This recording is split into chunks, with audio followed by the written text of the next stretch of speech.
Seems like a long time ago, but back when COVID first hit, I was in my last year of graduate school doing an internship as a substance use counselor. My in-person internship got shut down. We transitioned to remote, and for the first time I experienced how lame video conference tech actually is. I had built trust with the young men I was working with, and all of a sudden we couldn't actually see each other when we were talking online. My operative question was literally, is there a way we can make video conferences suck less?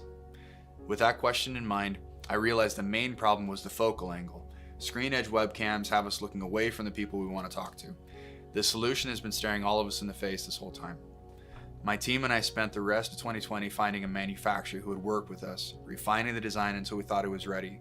And somewhere in there, CenterCam was born. CenterCam is a fully adjustable middle screen webcam. By operating in the middle of your screen, you can actually see the subtle nuances of communication while still retaining eye contact.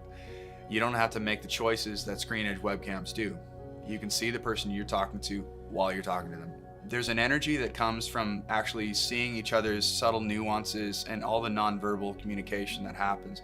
90% of the communication we receive, the information we receive to make decisions and know where someone's at with something, to know how to respond, like all of that stuff that goes into what makes us human, what makes life worth living, like relationships of trust and sharing of information, they all happen through that nonverbal space.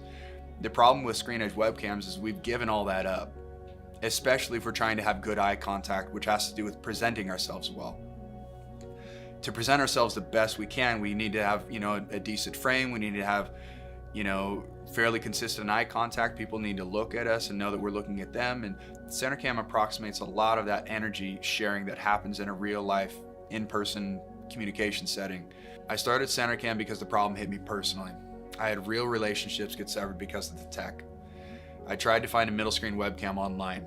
Once I realized this wasn't actually on the market, I put a team together that could bring the product to market. We gambled that we weren't the only ones that had this problem. And another reason we started it is because making video conference tech suck less was a pretty compelling problem to solve. It took us 6 months to finally start shipping, and another 6 until we were fully caught up with our backers. But the amount of goodwill in the CenterCam community has been amazing, and we're super grateful for that. It's been a wild ride, but we made incremental improvements to our tech, and we're building a company that helps people have better connections online. We're changing video conferencing.